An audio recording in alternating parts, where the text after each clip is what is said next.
ஏய் அழுக்கு புறா, உங்கள மாதிரி பறவைகளுக்கு எல்லாம் எத்தனை தடவை சொல்றது? இந்த பக்கம் நதியில வந்து தண்ணி குடிக்காதீங்கன்னு. போங்க அந்த பக்கம். இந்த இடத்துல இருந்து ரொம்ப தூரம் தள்ளி அந்த பக்கம் போய் தண்ணி குடிங்க. உன்னோட அழுக்கு வாய வச்சு நீ இங்க தண்ணி குடிச்சனா அப்புறம் நாங்கெல்லாம் எங்க போய் தண்ணீர் குடிக்கிறது? ஏன் நாங்க தண்ணி குடிச்ச இடத்துல நீங்க குடிக்க மாட்டீங்களா? அப்ப நான் ஒண்ணு பண்ணுவோம், நான் இங்க தண்ணி குடிச்சுக்கிறேன். நீ வேணும்னா 1/2 கிலோமீட்டர் தள்ளி அந்த பக்கம் போய் தண்ணி குடிச்சுக்க. ஏய் அழுக்கு புறாவே, என்ன பார்த்தா இப்படி பேசுற? நான் யாருன்னு தெரியுமா தெரியாதா உனக்கு? ஏன் தெரியாம? உங்க குடும்பத்தை பத்தி தான் இந்த காட்டுல உள்ள எல்லா பறவைகளுக்கும் நல்லா தெரியுமே. நீ ஒரு திருட்டு பறவை, உன் கணவன் காலுக்காகவும் ஒரு திருட்டு பறவை. சுருக்கமா சொல்லணும்னா உங்க குடும்பமே ஒரு திருட்டு குடும்பம். அப்படியா? எனக்கு 7 தம்பிங்க இருக்கிறது மறந்து போயிடுச்சா உனக்கு? மரியாதையா இப்ப பேசுறதுக்கெல்லாம் மன்னிப்பு கேட்டுட்டு இந்த நதியில தண்ணி குடிக்காம திரும்பி பார்க்காம ஓடிடு. அப்படி நீ செய்யல, நான் என் தம்பிங்களை அழைச்சிட்டு வர வேண்டி வரும். இங்க பாரு கோரி, உன்னோட மிரட்டலுக்கெல்லாம் நான் பயப்பட மாட்டேன். இந்த நதியில இந்த இடத்துல தான் தண்ணி குடிப்பேன். நீ உன்னோட தம்பிகளை அழைச்சுக்கிட்டு வந்தாலும் சரி, இல்ல உங்க அப்பாவை அழைச்சுக்கிட்டு வந்தாலும் சரி. கோரிக்காக மற்ற பறவைகள் கிட்ட சண்டை போடுறது இது ஒண்ணும் புதுசு கிடையாது. எப்ப காலுவ கல்யாணம் பண்ணிக்கிட்டு இந்த காட்டுக்கு வந்துச்சோ அன்னையில இருந்து இது ஆரம்பிச்சிடுச்சு. அந்த காட்டுல உள்ள எல்லா பறவைகளையும் எனக்கு 7 தம்பி இருக்காங்க, எனக்கு 7 தம்பி இருக்காங்கன்னு சொல்லி எல்லாரையும் பயமுறுத்தி வச்சிருந்தது. ஏய் புறா, என்ன எதிர்த்து பேசிட்டல்ல? இன்னைக்கு சாயங்காலத்துக்குள்ள என் தம்பிங்களை கூப்பிட்டுக்கிட்டு வந்து உனக்கு நான் விருந்து வைக்கல, என் பேரு கோரிக்காகம் கிடையாது. இப்படி சொன்ன கோரிக்காகவும் தன்னோட தம்பிங்களை அழைக்க பறந்து போச்சு. பிறகு அந்த நதியில தண்ணீர் குடிச்ச புறாவும் தன்னோட வீட்டுக்கு பறந்து போச்சு. கோரிக்காக சொன்ன மாதிரியே தன்னோட 7 தம்பிகளையும் கூப்பிட்டுக்கிட்டு தன்னோட காட்டுக்கு திரும்பி வந்துச்சு. இப்படி வந்த கோரிக்காகத்தோட தம்பிங்க 7 பேரும் புறாவோட வீட்டை உடைச்சி இருந்தாங்க. அப்புறம் எல்லாரும் சேர்ந்து புறாவை அடிக்க ஆரம்பிச்சாங்க. இப்படி அடிக்க ஆரம்பிச்சவங்க புறா மயங்கி கீழே விழற வரைக்கும் அடிச்சாங்க. நிறுத்துங்க நிறுத்துங்க, என்னோட சிங்க தம்பிகளே, ரொம்ப அடிக்காதீங்க. புறாவோட உயிர் போயிட போகுது. தப்பி தவறி கூட புறாவோட உயிர் போயிடக்கூடாது. புறா உயிரோட இருந்து என்ன பாக்குறப்பெல்லாம் பயப்படணும். அதுதான் இந்த கோரியோட ஆசை. அக்கா, நீ எதுக்கும் கவலைப்படாத. உன்னை யாராவது எதிர்த்து பேசினா சொல்லு, உடனே வந்து இதே மாதிரி அடிச்சு தூக்கி ஆத்துல போட்டுடுறோம். பிறகு சோனா குருவியும் ரீட்டா கிளியும் அடிபட்டு கிடந்த புறாவை சோனாவோட வீட்டுக்கு தூக்கிட்டு போனாங்க. புறாண்ணா, உங்களுக்கே நல்லா தெரியும் கோரிக்காக எவ்வளவு கெட்ட பறவைன்னு. ஏன் அதுகிட்ட போய் தேவையில்லாம சண்டை போட்டீங்க? சோனா, கோரிக்காகத்துக்கிட்ட நான் சண்டை போடவே இல்ல. நதியில நான் தண்ணி குடிக்க போனப்ப இந்த இடத்துல தண்ணி குடிக்க கூடாதுன்னு கோரிக்காகம் தான் என்கிட்ட பிரச்சனை பண்ணுச்சு. சோனா, நீயே சொல்லு, நாம அந்த நதியில தண்ணி குடிக்கலன்னா வேற எங்க போய் தண்ணி குடிக்க முடியும்? சரி புறாண்ணா, நீங்க படுங்க. கிளி, இந்த மருந்தை எடுத்து அண்ணனோட காயத்துக்கு போட்டு விடு. சோனா குருவி இப்படி சொன்னதும் கிளி புறாவோட காயத்துக்கு மருந்து போட்டது. பிறகு ராத்திரி ஆச்சு. கோரி, உன்னை நான் என்னைக்கு கல்யாணம் பண்ணி இந்த காட்டுக்கு கொண்டு வந்துடும், அன்னையில இருந்து இந்த காட்டுல உள்ள பறவைகளோட நிம்மதியே போயிடுச்சு. அது ஏன் தினமும் ஏதாவது ஒரு பறவை கிட்ட சண்டை போட்டுக்கிட்டே இருக்க? ஐயோ காலுஜி, நான் தேவையில்லாம யாருக்கிட்டயும் சண்டைக்கு போகல. அந்த புறா என்ன ரொம்ப அசிங்கப்படுத்திடுச்சு, அதனாலதான் அதுகிட்ட சண்டைக்கு போனேன். என்னது, புறாதான் உன்னை அசிங்கப்படுத்துச்சா? அப்ப அதுக்கு முன்னாடி நீ அழகாவா இருந்த? காலுஜி, தேவையில்லாத பேச்செல்லாம் பேசாதீங்க. நான் என்ன சண்டை போட்டுட்டு சப்போர்ட்டுக்கு உங்களையா கூப்பிடுறேன்? எனக்கு சப்போர்ட் பண்ண என் தம்பிங்க இருக்காங்க. கோரி, உனக்கு இவ்வளவு திமிரு இருக்கிறது நல்லதுக்கு இல்ல. இதுக்கான தண்டனை இன்னைக்கு இல்லாட்டியும் உனக்கு என்னைக்காவது ஒரு நாள் கண்டிப்பா கிடைக்கும். காலுஜி, இது வரைக்கும் என் தம்பிங்கள மத்த பறவைகளுக்கு தண்டனை கொடுக்கதான் கூப்பிட்டு இருக்கேன். இப்படி எனக்கு சாபம் விடுற மாதிரி பேசுனீங்க, அப்புறம் உங்களுக்காக ஒரு முறை என் தம்பிங்களை கூப்பிடுற மாதிரி வரும். கோரிக்காகத்தோட தம்பிங்கன்னா காலுக்காகத்துக்கு கொஞ்சம் பயமா தான் இருக்கும். அதனால காலுக்காக எதுவும் பேசாம படுத்து தூங்கிடுச்சு. இப்படியே சில நாட்கள் நகர்ந்துச்சு. ஒரு நாள் ரீட்டா கிளி அலைஞ்சு திரிஞ்சு எங்கிருந்தோ ஒரு மாம்பழத்தை தேடி கண்டுபிடிச்சு ஒரு மரத்துல உட்காந்து சாப்பிட போச்சு. இத பார்த்த கோரிக்காகவும் அந்த மரத்துக்கு வேகமா வந்தது. ரீட்டா, இந்த தானியங்களை எடுத்துக்கிட்டு எனக்கு அந்த மாம்பழத்தை கொடு. எனக்கு என்னவோ இன்னைக்கு மாம்பழம் சாப்பிடணும் போல ஆசையா இருக்கு. கோரி அக்கா, விளையாடாம போங்க. இந்த பழத்தை நான் எவ்வளவு தூரத்துல இருந்து தெரியுமா கொண்டு வரேன். அதுவும் இல்லாம இந்த பழத்தை நான் எனக்காக கொண்டு வரல, என் பையன் டெங்குவுக்காக எடுத்துக்கிட்டு வந்தேன். அப்படி உங்களுக்கு மாம்பழம் சாப்பிடணும் போல ஆசையா இருந்தா மலை பக்கம் உள்ள காட்டுக்கு போய் அங்கிருந்து எடுத்துட்டு வந்து சாப்பிடுங்க. என்ன ரீட்டா, கலரா அழகா இருக்குங்கிற திமிர்ல பேசுறியா? நான் உன்ன மாம்பழம் தான் கேட்டேன், மாம்பழம் கிடைக்கிற இடத்துக்கு வழி கேட்கல. ஏன் இன்னைக்கு இந்த மாம்பழத்தை உன் குழந்தை சாப்பிடலன்னா உயிரோட இருக்காதா? மரியாதையா பழத்தை என்கிட்ட கொடுத்துட்டு இந்த தானியங்களை எடுத்துக்கிட்டு போ. இங்க பாரு கோரி, இந்த இடத்துல இருக்கிறது நீயும் நானும் தான். என்ன பத்தி என்ன வேணாலும் பேசு. என் குழந்தைய பத்தி ஏதாவது பேசல அப்புறம் எனக்கும் பேச தெரியும். என்னது பேச தெரியுமா? என்ன பேசுவ? எங்க இப்ப கொஞ்சம் பேசி காட்டு. நான் என் குழந்தைக்காக எதையும் செய்வேன். யாராவது இந்த பழத்தை நான் எடுத்துட்டு போறத தடுக்க வந்தா அவங்கள கொலை கூட பண்ணுவேன். இப்படி சொன்ன கிளி அந்த மாம்பழத்தை எடுத்துக்கிட்டு அவசர அவசரமா அந்த இடத்தை விட்டு பறந்து போச்சு. என்ன ரீட்டா, இவ்வளவு வேகமா பறந்து எங்க போக போற? இந்த காட்டை விட்டேவா போயிடுவ? இந்த காட்டுல உள்ள உன் வீட்டுக்கு தானே போற. போ போ, இன்னைக்கு சாயங்காலத்துக்குள்ள உன் வீட்டுக்கே வந்து விருந்து வைக்கிறேன். இதோ இப்பவே கிளம்பிட்டேன் என் தம்பிங்களை கூப்பிட. இப்படி பழத்தை எடுத்துக்கிட்டு பறந்து போன கிளி வேக வேகமா தன்னோட வீட்டுக்கு போச்சு. டிங்கு, இந்த பழத்தை சீக்கிரமா சாப்பிடு. நாம உடனே இந்த இடத்தை விட்டு வேற எங்கேயாவது போயாகணும். அம்மா, ஏம்மா இவ்வளவு பதட்டமா இருக்கீங்க? என்னம்மா நடந்துச்சு? டிங்கு, இந்த பழத்தை நான் எடுத்துக்கிட்டு வர வழியில எனக்கும் கோரிக்காகத்துக்கும் பெரிய சண்டையாயிடுச்சு. இந்நேரம் கோரிக்காகம் அதோட தம்பிகளை கூப்பிட போயிருக்கோம். அவங்க இங்க வர்றதுக்குள்ள நாம சோனாக்குருவி வீட்டுக்கு போயாகணும். என்னோட சிங்க தம்பிகளே, இன்னைக்கு உங்களோட அக்கா ரொம்ப அசிங்கப்பட்டுட்டேன். அக்கா, உன்னை யாரு அசிங்கப்படுத்தினது? சீக்கிரம் சொல்லு. எங்க காட்டுல இருக்க ரீட்டா கிளி தான் இன்னைக்கு என்ன ரொம்ப அசிங்கப்படுத்திடுச்சு. அது என்னவெல்லாம் பேசி என்ன அசிங்கப்படுத்திடுச்சுன்னு என்னால சொல்ல கூட முடியல. அந்த அளவுக்கு கேவலப்படுத்திடுச்சு. அக்கா, இதுக்கு மேல நீ ஒரு வார்த்தை கூட பேச வேண்டாம். அந்த கிளிய உண்டு இல்லைன்னு பண்ண இதோ நாங்க இப்பவே கிளம்பிட்டோம். சோனா, நான் எனக்கு கிடைச்ச மாம்பழத்தை என் குழந்தைக்காக கொண்டு வந்தேன். அப்ப என்ன வழி மறிச்சு அந்த கோரிக்காகவும் இந்த மாம்பழத்தை கேட்டு சண்டை போட்டுச்சு. குழந்தைக்காக எடுத்துட்டு வந்ததை எப்படி அந்த கோரிக்காகத்துக்கிட்ட கொடுக்க முடியும்? அதனால நான் கொடுக்காம அந்த பழத்தை எடுத்துக்கிட்டு பறந்து வந்துட்டேன். கோரிக்காக என் மேல கோபமா அது தம்பிகளை கூப்பிட போயிருக்கு. ரீட்டா, அப்படின்னா நீ கொஞ்ச நாளைக்கு உங்க வீட்டு பக்கமே போகாத, என் வீட்லயே மறைஞ்சிரு. அதுதான் நல்லது. சோனா, நான் பேசாம இந்த காட்டை விட்டு வேற காட்டுக்கு போயிடலாம்னு நினைக்கிறேன். குழந்தைக்கு ஒரு மாம்பழத்தை எடுத்துக்கிட்டு வர கூட நமக்கு உரிமை இல்லைன்னா இந்த காட்டுல வாழ்ந்து நாம எந்த சந்தோஷத்தை அனுபவிக்க போறோம்? ரீட்டா, ஏன் இப்படி பேசுற? அந்த கோரிக்காகத்துக்கு பயந்து நாம ஏன் இந்த காட்டை விட்டு போகணும்? நீ எங்கேயும் வெளியே போகாம என்னோட வீட்லயே இரு. நான் போய் புறாண்ணனை பார்த்து இதுக்கு ஒரு ஏற்பாடு பண்றேன். கோரி தன்னோட தம்பிங்களை அழைச்சுக்கிட்டு ரீட்டா கிளி வீட்டுக்கு போச்சு. ஆனா இவங்க போன சமயம் அந்த வீட்டுல யாருமே இல்ல. பயந்து போய் ஓடிடுச்சு, பயந்து போய் ஓடிடுச்சு. என்ன எதிர்த்த அந்த கிளி என் தம்பிங்களுக்கு பயந்து வீட்டை விட்டே ஓடிடுச்சு. அக்கா, அந்த கிளிய எங்க தேடியும் கிடைக்கல. அதனால நாங்க இப்ப கிளம்புறோம். நீ எப்ப அந்த கிளிய பார்த்தாலும் உடனே எங்களுக்கு தகவல் சொல்லி அனுப்பு.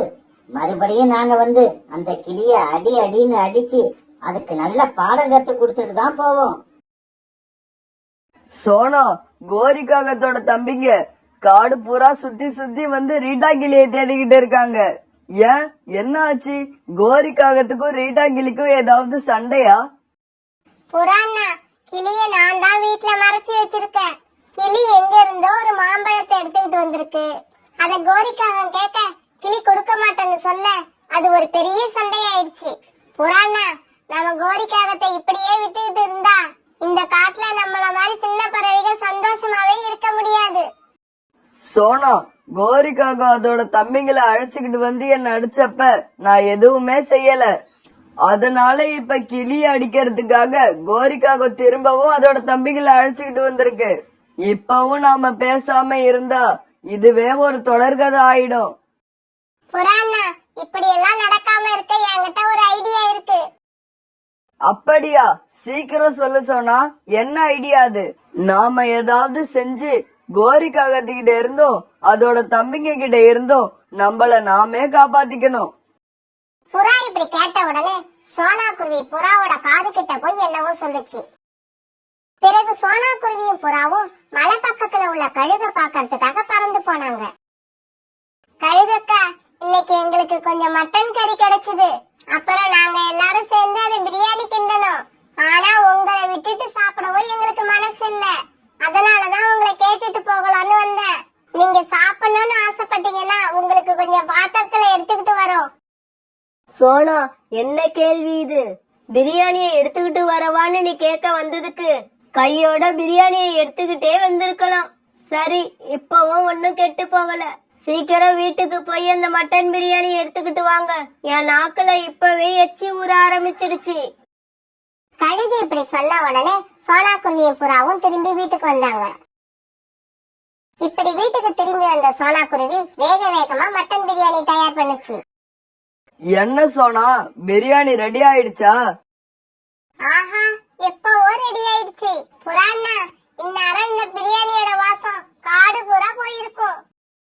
இன்னைக்கு இந்த பிரியாணியால கோரி காகத்தோட திமிரு அடங்க போற விஷயம் நமக்கு மட்டும்தான் தெரியும். இப்படி பேசிக்கிட்டு சோனா குருவியும் புறாவும் அந்த பிரியாணியை எடுத்துக்கிட்டு கோரிக்காக வீட்டு பக்கமா போனாங்க. இவங்களையும் இவங்க எடுத்துக்கிட்டு போன பாத்திரத்தையும் பார்த்த கோரிக்காகவும் இவங்களை வழிமறிச்சு நிறுத்துச்சு. இவ்வளவு பிரியாணி, அதுவும் மட்டன் பிரியாணி, வாசம் சொல்லவே வேண்டாம், ஆளை தூக்குது. ஆமா, இந்த பிரியாணியை எடுத்துக்கிட்டு எங்க போறீங்க? கோரி அக்கா, நாங்க பிரியாணி செஞ்ச விஷயம் எப்படியோ கழுகு அக்காவுக்கு தெரிஞ்சிடுச்சு. உடனே அவங்க எங்களை கூப்பிட்டு எனக்கும் பிரியாணி வேணும்னு சொல்லிட்டாங்க. அவங்கள பகைச்சுக்கிட்டு இந்த காட்டுல இருக்க முடியுமா? அதனாலதான் அவங்களுக்கு எடுத்துக்கிட்டு போறோம். ஓஹோ, கழுக பகைச்சுக்கிட்டு இந்த காட்டுல இருக்க முடியாதுன்னு தெரிஞ்சவங்களுக்கு இந்த கோரிக்காகத்தை பகைச்சுக்கிட்டாலும் இந்த காட்டுல இருக்க முடியாதுங்கிறது தெரியாத போயிடுச்சா? பேசாம இதுல பாதி பிரியாணியை என்கிட்ட கொடுத்துட்டு மீதிய கழுகுக்கு எடுத்துட்டு போங்க.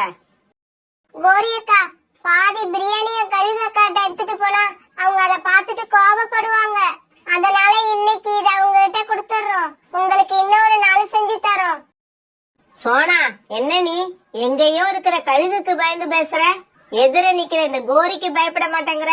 இப்ப சொல்றேன் கேட்டுக்க, இந்த பிரியாணி யாருக்கும் கிடையாது, எனக்கு மட்டும்தான். சோனா, என் தம்பிங்களோட அடி எப்படி இருக்குன்னு உனக்கு தெரியாதுல்ல? வேணும்னா புறாவை கேட்டு தெரிஞ்சுக்க. இப்படி சொன்ன கோரி சோனா குருவி எடுத்துக்கிட்டு வந்த பிரியாணி பாத்திரத்தை அவங்க கிட்ட இருந்து வாங்கி சாப்பிட ஆரம்பிச்சுது. கோரி இப்படிதான் செய்யும்னு எதிர்பார்த்துக்கிட்டு இருந்த புறாவும் சோனா குருவியும் நேரா பறந்து கழுகு கிட்ட போனாங்க. பிறகு கோரி வீட்டுக்கிட்ட நடந்த எல்லாத்தையும் கழுகு கிட்ட சொன்னாங்க. கழுகுக்கா, உங்க பேரை சொல்லியும் கூட அந்த கோரிக்காக பயப்படவே இல்ல.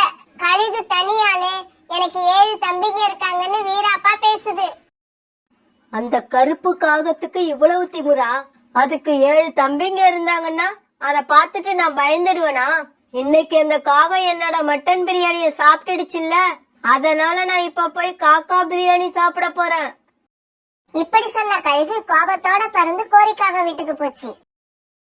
அந்த சமயத்துலதான் கோரிக்காக சோனா குருவி கிட்ட இருந்து அபகரிச்ச பிரியாணிய நல்லா ருசிச்சு சாப்பிட்டுட்டு இருந்துச்சு. என்ன கோரி, பிரியாணி சாப்பிடுற மாதிரி இருக்கு? ஏன் பார்த்தா தெரியல? அத என் வாயால வேற ஒரு தடவை சொல்லணுமா? என்ன, உன் பேச்சுல கழுகு அக்கா கிட்ட பேசுறன்ற பயமே இல்ல? ஆதரவுக்கு யாருமே இல்லாத இந்த சின்ன பறவைகள் வேணா உங்களுக்கு பயப்படலாம். 7 தம்பிங்களை வச்சிருக்க நான் பயப்படணும்னு எனக்கு ஒன்னும் அவசியம் இல்ல. கோரி, இன்னைக்கு நான் உன்னையும் பார்க்க போறேன், உன்னோட 7 தம்பிகளையும் பார்க்க போறேன். இப்படி சொன்ன கழுகு கோரிக்காகத்து மேல பாஞ்சி கோரிக்காகத்தை தன்னோட கோபம் தீர அடி அடின்னு அடிக்க ஆரம்பிச்சது. இப்படி கழுகு கிட்ட பயங்கரமா அடி வாங்கின கோரிக்காகம் அந்த இடத்திலேயே மயங்கி கீழே விழுந்துடுச்சு. சோனா, கழுகக்க அடிச்ச அடியில கோரிக்காகத்தோட ரெக்கையெல்லாம் பிச்சுக்குச்சு. இனி கோரிக்காகத்தால எங்கேயுமே பறந்து போக முடியாது. புறாண்ணா, அப்படின்னா இனி கோரிக்காகத்தால தன் தம்பிங்களை கூப்பிட பக்கத்து காடு வரைக்கும் பறந்து போக முடியாதுன்னு சொல்லுங்க. இப்படி சொன்ன சோனா குருவியும் புறாவும் பிறகு சந்தோஷமா சிரிச்சாங்க.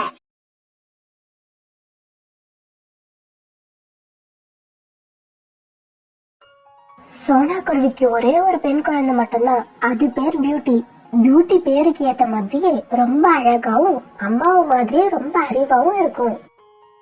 சோனாவோட கணவர் இறந்ததுக்கு அப்புறம் பியூட்டி அம்மாவுக்கு ரொம்ப உதவியா இருந்துச்சு. அம்மாவுக்கு எந்த தொந்தரவும் கொடுக்காது. சோனா குருவி மனசுல நினைக்கிறத கூட பியூட்டி உடனே செஞ்சு முடிச்சிடும். ஒரு நாள் சோனா குருவிக்கு ஜுரம் வந்துடுச்சு. சோனா என்னென்னவோ சாப்பிட்டு பார்த்தும் ஜுரம் விடவே இல்ல. இதனால சோனா பியூட்டியை தாங்கிட்ட கூட்டுச்சு.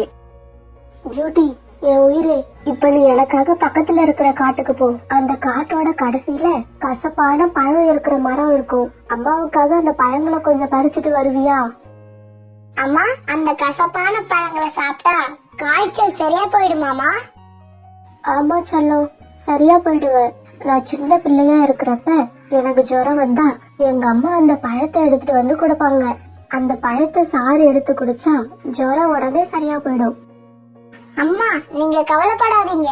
இதோ இப்பவே போய் அந்த கசப்பான பழங்களை எடுத்துட்டு வரேன். இப்படி சொன்ன பியூட்டி பக்கத்து காடை நோக்கி பறந்து போச்சு. இப்படி பறந்து போன பியூட்டி போற வழியில நதிக்கரையில தன்னோட தும்பி நண்பர்களை சந்திச்சது. நண்பர்களா, எப்படி இருக்கீங்க? இப்ப மழை வர மாதிரி குளு குளுன்னு இருக்கு. அதனால நாங்க எல்லாம் ரொம்ப சந்தோஷமா இருக்கோம். பிறகு ரொம்ப தூரம் பறந்து போனதுக்கு அப்புறம் பக்கத்து காடு வந்துருச்சு. இருந்தாலும் அந்த கசப்பு மரம் எங்க இருக்குன்னு தெரியாதால வழியில பார்த்த ஒரு பறவை கிட்ட போச்சு. அங்கிள், கசப்பு பழங்கள் இருக்கிற மரம் எங்க இருக்குன்னு எனக்கு கொஞ்சம் சொல்றீங்களா? இங்க பாரு, உன் கேள்விக்கெல்லாம் பதில் சொல்ற அளவுக்கு எனக்கு நேரம் கிடையாது. எனக்கு நிறைய வேலை இருக்கு. இப்படி சொன்ன அந்த பறவை பறந்து போயிடுச்சு. கொஞ்சம் பறவைகள் இப்படிதான் இருக்காங்க. இவங்களுக்கு எல்லாம் அடுத்தவங்களுக்கு உதவி செய்யறதுன்னா என்னன்னே தெரியாது. பிறகு மறுபடியும் பியூட்டி கசப்பு பழங்களை தேடி பறந்து போச்சு. இப்படி போன பியூட்டி ஒரு பெரிய மரத்துக்கு அடியில செருப்புகளை சரி செய்யற ஒரு பறவைய பார்த்தது. நீங்க இந்த காட்டை சேர்ந்தவர் தானே? எனக்கு ஒரு உதவி செய்ய முடியுமா? ஆமா, நான் இந்த காட்டை சேர்ந்தவன் தான். உங்களுக்கு என்ன உதவி செய்யணும்? எங்க அம்மா காய்ச்சல்ல இருக்காங்க. அவங்க காய்ச்சல் சரியாக இந்த காட்டுல உள்ள கசப்பு பழங்கள் தேவைப்படுது. அந்த மரம் எங்க இருக்குன்னு எனக்கு கொஞ்சம் சொல்றீங்களா? என் பேரு ஆகாஷ். உங்க பேரு என்னன்னு நான் தெரிஞ்சுக்கலாமா? என் பேரு பியூட்டி. பியூட்டி, உங்களுக்கு தேவைப்படுற கசப்பு பழங்கள் உள்ள மரம் எங்க இருக்குன்னு எனக்கு ரொம்ப நல்லா தெரியும். நான் உங்க கூட வந்து அந்த பழங்கள் இருக்கிற மரத்தை காட்டுறேன். இல்லன்னா உங்களால அந்த மரத்தை கண்டுபிடிக்க முடியாது. தேவையில்லை ஆகாஷ், நீங்க வர வேண்டாம். அப்படி வந்தீங்கன்னா உங்க வேலையெல்லாம் நின்னு போயிடும். என்னால உங்க வேலைகள் நிக்கிறத நான் விரும்பல. நீங்க எனக்கு வழி சொன்னா மட்டும் போதும். இல்ல பியூட்டி, அந்த மரம் இருக்க இடத்த உங்ககிட்ட சொன்னா கண்டிப்பா உங்களால அங்க போக முடியாது. வழி தெரிஞ்ச யாராவது உங்க கூட வந்தா மட்டும்தான் உங்களால அங்க போக முடியும். அடுத்தவங்களுக்கு உதவி செய்யறதால கொஞ்ச நேரம் வேலை நின்னு போனா அது ஒன்னும் தப்பில்ல. காய்ச்சல்ல இருக்கிற ஒருத்தவங்களுக்கு உதவுன மன திருப்தி எனக்கு கிடைக்கும். பிறகு ஆகாஷும் பியூட்டியும் அந்த கசப்பு பழங்களை தேடி பறந்து போனாங்க. இவங்க இப்படி பறக்க ஆரம்பிச்ச உடனேயே காத்து பலமா வீச ஆரம்பிச்சது. ஆகாஷும் பியூட்டியும் அந்த காத்துலயும் நிதானமா கவனமா பறந்து போனாங்க. இப்படி போன இவங்க கொஞ்ச நேரத்துல கசப்பு பழங்கள் இருக்கிற மரத்துக்கிட்ட வந்து சேர்ந்தாங்க. ஆகாஷ், நீங்க வராம வழி மட்டும் சொல்லியிருந்தா நான் இங்க வந்தே சேர்ந்திருக்க மாட்டேன். அவ்வளவு சிக்கலான வழி இது. இவங்க இப்படி பேசிக்கிட்டு இருக்கும்போது மழை மேகங்கள் சூழ ஆரம்பிச்சது. பியூட்டி, சீக்கிரமா தேவையான பழங்களை பறிச்சுக்க. நாம சீக்கிரமா இங்க இருந்து கிளம்பணும். இல்லன்னா மழை வந்தாலும் வந்துரும். ஆகாஷ் இப்படி சொல்லி முடிக்கவும் மழை வரவும் சரியா இருந்தது.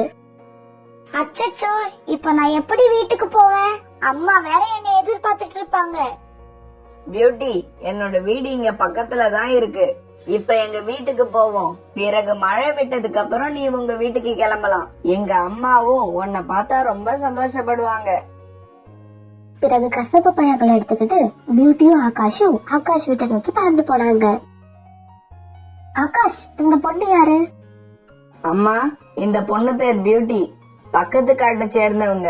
அவங்க அம்மா காய்ச்சலா இருந்த காரணத்தால கசப்பு பழங்களை தேடி நம்ம காட்டுக்கு வந்து என்ன வழி கேட்டாங்க. நான் இங்க அழைச்சுக்கிட்டு வந்து பழங்களை பறிச்சுக்கிட்டு இருக்கப்ப மழை பெய்ய ஆரம்பிச்சதால வீட்டுக்கு அழைச்சுக்கிட்டு வந்துட்டேன். ஆண்டி, நீங்க பேசுறத கேட்கும் போது எங்க அம்மா பேசுற மாதிரியே இருக்கு. பியூட்டி, உன்னோட வாய்ஸ் ரொம்ப ஸ்வீட்டா இருக்கு. 2 பேரும் மழையில வர நனைஞ்சிட்டீங்க. இருங்க, உங்களுக்கு காபி போட்டு எடுத்துட்டு வரேன். காபி வந்த உடனே ஆகாஷும் பியூட்டியும் காபி குடிச்சாங்க. பியூட்டி, ஆகாஷ் உனக்கு தேவையான உதவிகளை செஞ்சானா? எங்களோட உதவி உனக்கு திருப்தியா இருந்ததா?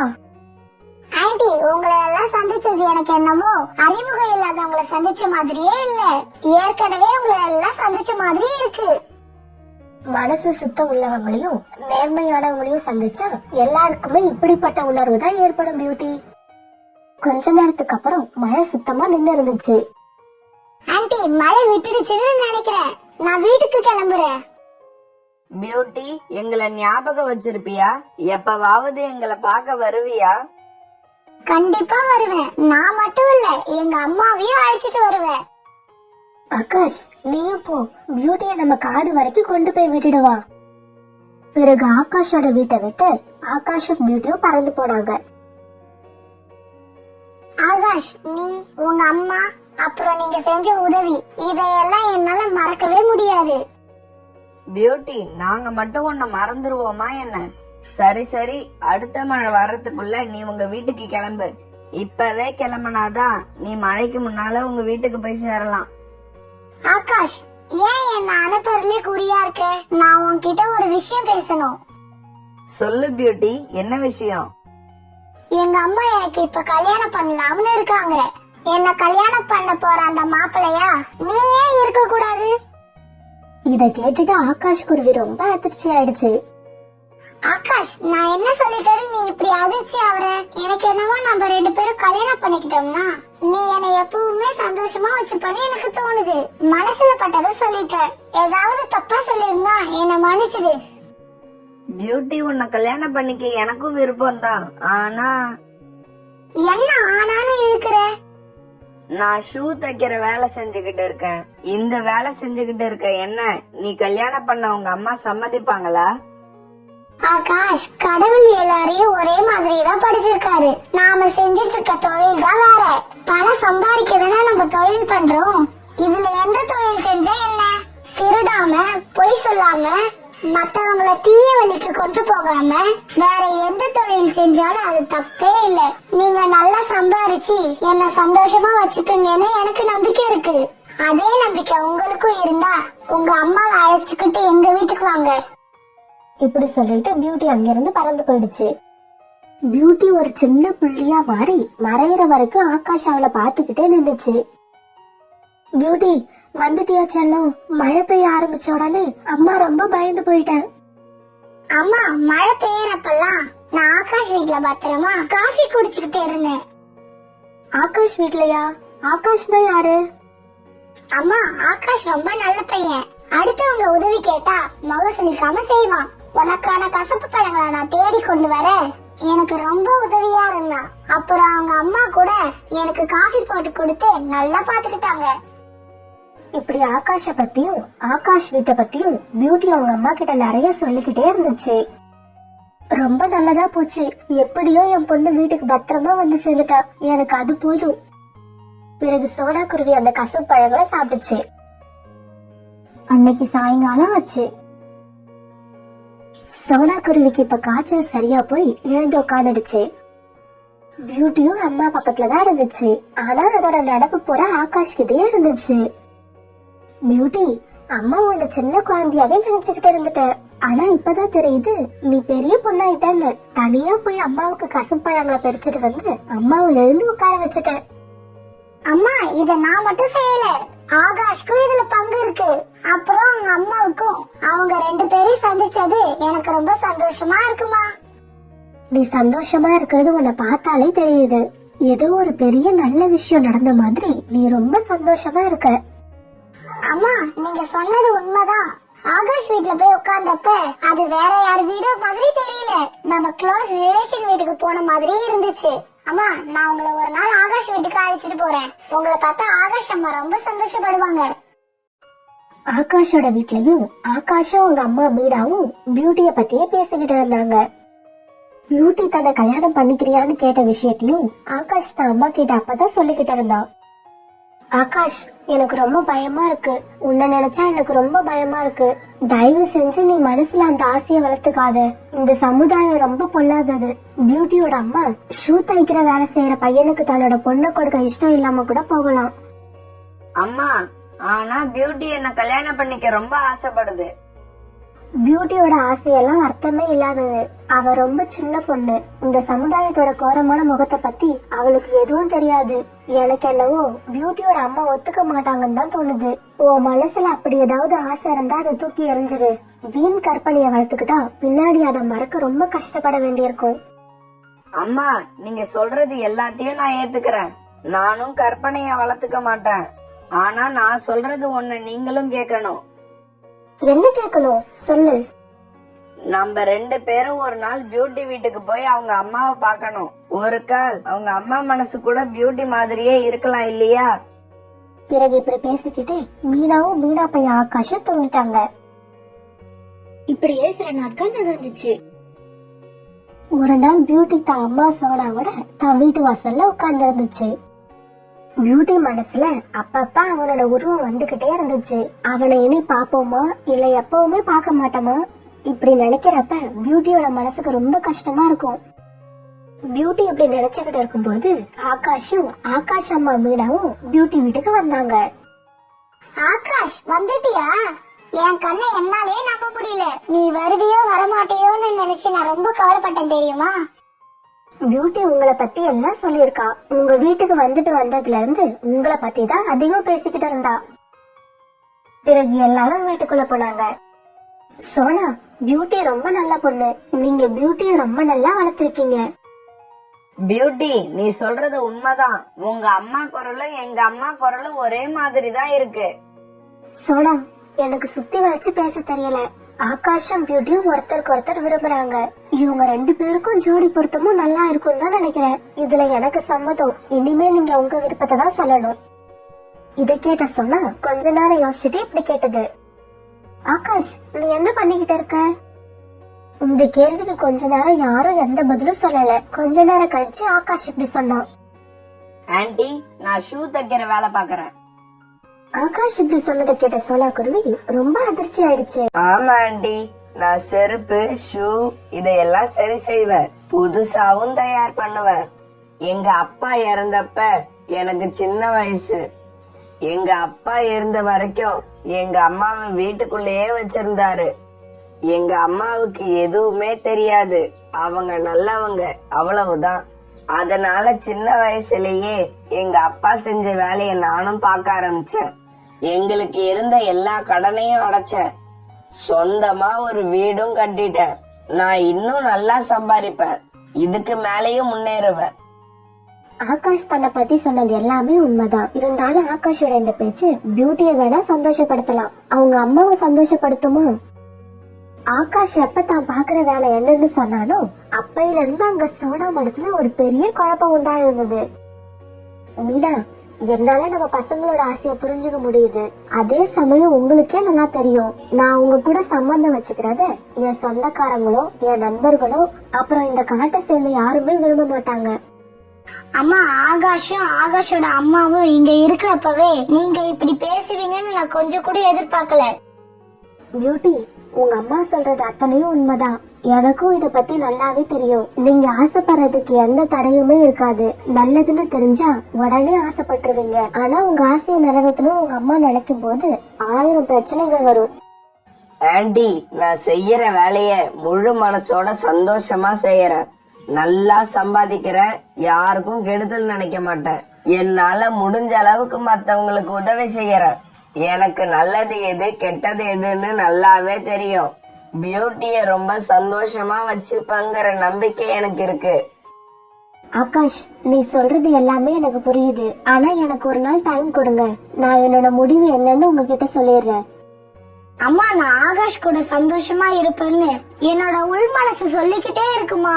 எங்க 2 பேரும் மனசும் ஒரே மாதிரி இருக்கு. பியூட்டி, நான் தான் சொன்னேன்ல எனக்கு யோசிக்க கொஞ்சம் டைம் வேணும்னு. அதுக்கப்புறம் தான் என்னோட முடிவு சொல்ல முடியும். சோனா குருவி இப்படி முடிவை சொன்ன உடனே ஆகாஷும் அவங்க அம்மாவும் அங்கிருந்து பறந்து போனாங்க. பியூட்டி தன்னோட வீட்டுல சோகமான முகத்தோட உட்கார்ந்து இருந்துச்சு.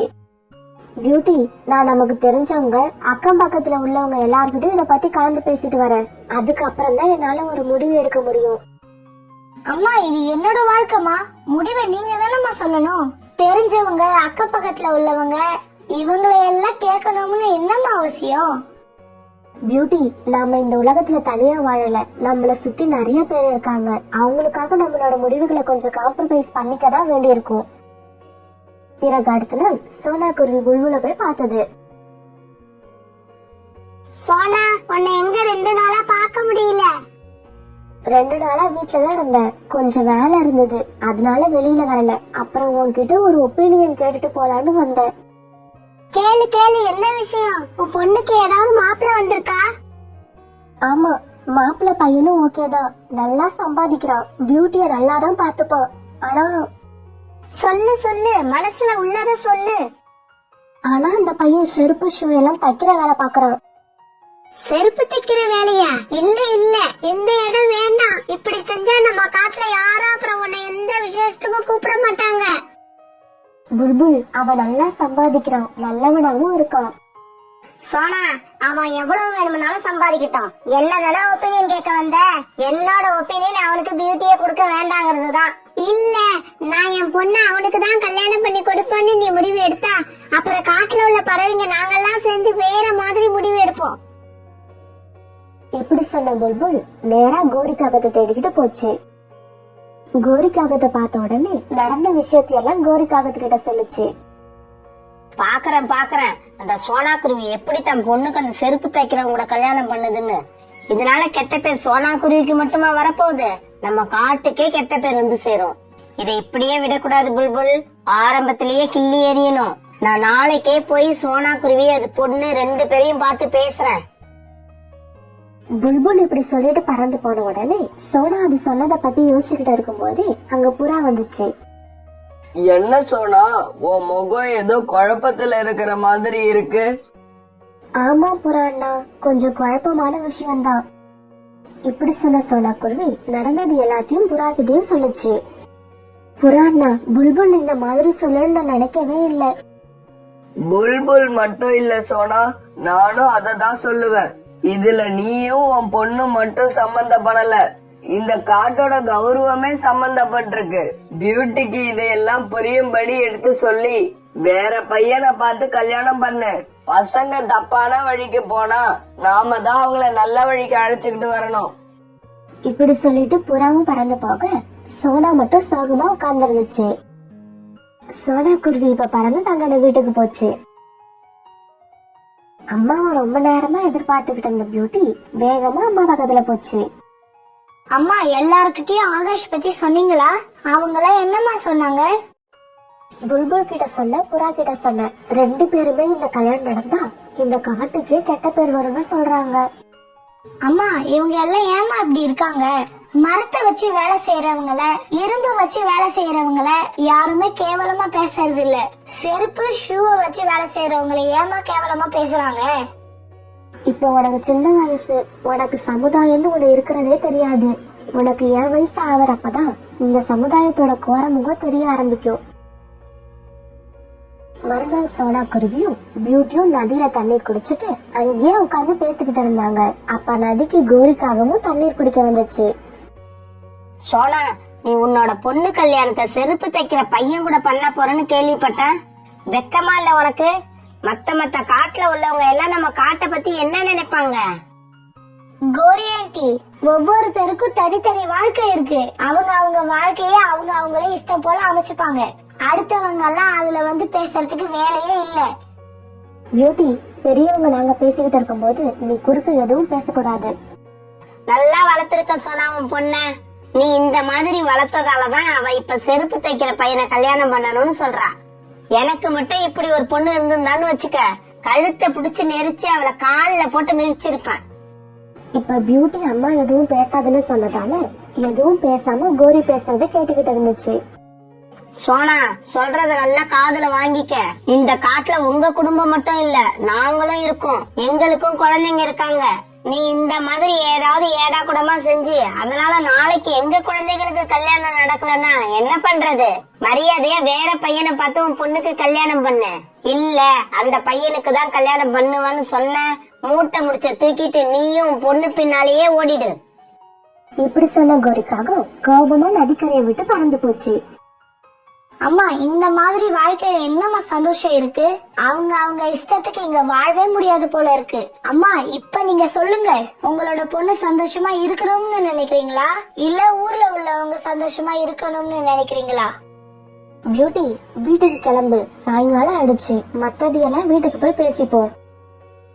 அம்மா, பியூட்டியோட அம்மா இப்ப வரைக்கும் எதுவுமே சொல்லலையே, என்ன காரணம்? ஆகாஷ், பியூட்டியோட அம்மா இப்ப ரொம்ப இக்கட்டான நிலைமையில இருப்பாங்க. தான் பொண்ணோட சந்தோஷத்தை பாக்குறதா இல்ல மத்த பறவைங்க மத்தியில தன்னோட கௌரவத்தை பாக்குறதான்னு அவங்க மனசு குழப்பத்துல இருக்கும். கணக்கே இல்லாம பணம் சேர்த்து வச்சிருக்கவங்களுக்கு இந்த பிரச்சனை கிடையாது. சுத்தமா பணமே இல்லாதவங்களுக்கும் இந்த பிரச்சனை இல்ல. ஏன்னா அவங்க 2 பேருமே அவங்களுக்காக வாழறவங்க. ஆனா பியூட்டி அம்மா மாதிரி நடுத்தர நிலைமையில உள்ளவங்க எல்லாம் தங்களோட வாழ்க்கைய மத்தவங்களுக்காக தான் வாழ்ந்துகிட்டு இருக்காங்க. அம்மா, பியூட்டி வேற மாப்பிள்ளைய கல்யாணம் பண்ணிக்கும்னு எனக்கு தோணல. பியூட்டி என் மேல ரொம்ப அன்பு வச்சிருக்கு. ராத்திரி மீனாவும் ஆகாஷும் இப்படியே உட்காந்து பேசிக்கிட்டு இருந்தாங்க.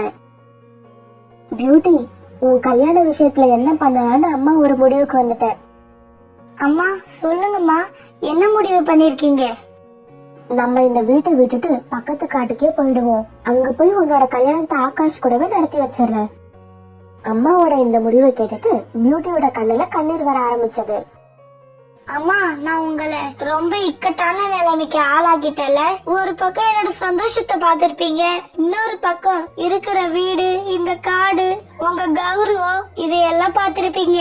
உங்களை இப்படி கஷ்டப்படுத்திட்டேன்னு எனக்கு ரொம்ப அழுகையா வருதுமா. பியூட்டி, நீ சோகமா இருக்க கூடாதுன்னு தான் அம்மா இந்த முடிவையே எடுத்த. நீ ஏன் இன்னும் அழுதுகிட்ட இருக்க? சரி பாப்போம். சோனா குருவியும் பியூட்டியும் வீட்டை வித்துட்டு தங்களோட பொருட்களை எடுத்துக்கிட்டு பக்கத்து காட்டை நோக்கி கிளம்பினாங்க. இப்படி போனவங்க ஆகாஷ் வேலை செஞ்சுக்கிட்டு இருக்க இடத்துக்கே போனாங்க. சோனாவையும் பியூட்டியும் பார்த்த ஆகாஷ் ரொம்ப சந்தோஷமாச்சு. ஆன்ட்டி, வாங்க நம்ம வீட்டுக்கு போவோம். சோனா, நீங்க இந்த முடிவை ஒரு பெரிய போராட்டத்துக்கு அப்புறம் தான் எடுத்திருப்பீங்கன்னு எனக்கு தெரியும். உங்களோட இந்த முடிவு சரியான முடிவுதான் என் மக ஆகாஷ் நிரூபிச்சு காட்டுவான். பிறகு ஒரு நல்ல நாள்ல ஆகாஷ்க்கும் பியூட்டிக்கும் கல்யாணம் நடந்தது. பிறகு எங்க போனாலும் 4 பேரும் ஒன்னாவே போனாங்க, ஒன்னாவே இருந்தாங்க. ஆகாஷ், நான் ஏதாவது ஹெல்ப் பண்ணவா? பியூட்டி, நீ நினைக்கிற மாதிரி இந்த வேலை ஒண்ணும் அவ்வளவு ஈஸியானது இல்ல. நீ அப்பப்ப என்ன உற்சாகப்படுத்திக்கிட்டு இருந்தா அதுவே போதும். இப்படியே சில நாட்கள் நகர்ந்துச்சு. கல்யாணத்துக்கு அப்புறம் ஆகாஷ் இப்பெல்லாம் நிறைய புது ஷூக்களை தயார் பண்ண ஆரம்பிச்சான். அந்த புது ஷூக்களும் சீக்கிரமே வியாபாரம் ஆக ஆகாஷ் இப்பெல்லாம் நிறைய ஷூக்களை தயார் பண்ண ஆரம்பிச்சான். பிறகு மார்க்கெட்ல சின்னதா ஒரு ஷூ கடையை ஆகாஷும் பியூட்டியும் ஆரம்பிச்சாங்க. பிறகு தங்களோட ஷூ தயார் பண்ற ஃபேக்டரியில சமையா உழைச்சாங்க. இப்படியே சில மாசங்கள் நகர்ந்துச்சு. இப்ப ஆகாஷும் பியூட்டியும் ரொம்ப நல்ல நிலைமைக்கு வந்துட்டாங்க. அவங்க இருந்த எல்லா காட்டிலும் அவங்களோட கடைங்க இருந்துச்சு. அவங்களோட ஷூ ஷாப் இல்லாத காடே இல்லைங்கிற நிலைமை வந்துடுச்சு. ஆகாஷ், நாங்க இருந்த பழைய கூட்டுக்கு ஒரு தடவை போய் வரோம், அங்க கொஞ்சம் வேலை இருக்கு. ஒரு நாள் ஆகாஷ், பியூட்டி, சோனா குருவி, மீனா குருவி இவங்க 4 பேரும் சோனா குருவி முன்னாடி இருந்த காட்டுக்கு தங்களோட கார்ல போனாங்க. இவங்க இப்படி கார்ல போய் இறங்கினதும் இவங்கள பார்க்க ஒரு கூட்டமே வந்தது. அந்த கூட்டத்துல கோரிக்காகம், புறா, புல்புல் இப்படி எல்லாரும் இருந்தாங்க. சோனா, நீ ஏன் இப்படி ஆயிட்ட? அது யாரு? உன்னோட மருமகன் தானே? ஆமா, என் மருமகன் ஆகாஷ் தான். அவங்க அம்மா பேரையும் என் பேரையும் சேர்த்து ஒரு ட்ரஸ்ட் ஆரம்பிச்சு வீடு இல்லாத பறவைகளுக்கு வீடு கட்டி கொடுக்கறாரு. அதுக்காக தான் இப்ப இந்த காட்டுக்கு வந்தோம். சோனா சோனா, என் பேரை முதல்ல எழுது சோனா. எப்படியாவது எனக்கு ஒரு வீட்டை கட்டி கொடுத்துடு. சோனா சோனா, நான் இப்ப ரொம்ப கஷ்டமான சூழ்நிலையில இருக்கேன், என்ன மறந்துடாத. சோனா, நாம ஒரு காலத்துல எப்படி பழகினோம். பழசெல்லாம் மறந்துடாத. ஜக்கு இப்ப கல்யாணம் ஆகி தனியா இருக்கான். அதனால காலு பேர்ல ஒரு வீடும் ஜக்கு பேர்ல ஒரு வீடும் வர்ற மாதிரி பண்ணிடு. ஆன்ட்டி, இவங்கெல்லாம் என்ன கல்யாணம் பண்ண கூடாதுன்னு சொன்னவங்க தானே, இப்ப என்ன இப்படி மாறிட்டாங்க? மாப்பிள்ள, இந்த சமுதாயமே இப்படிதான். நம்ம கையில எலும்பு துண்டு நிறைய இருந்தா வாழை ஆட்டிக்கிட்டு நம்ம பின்னாடியே வரும்.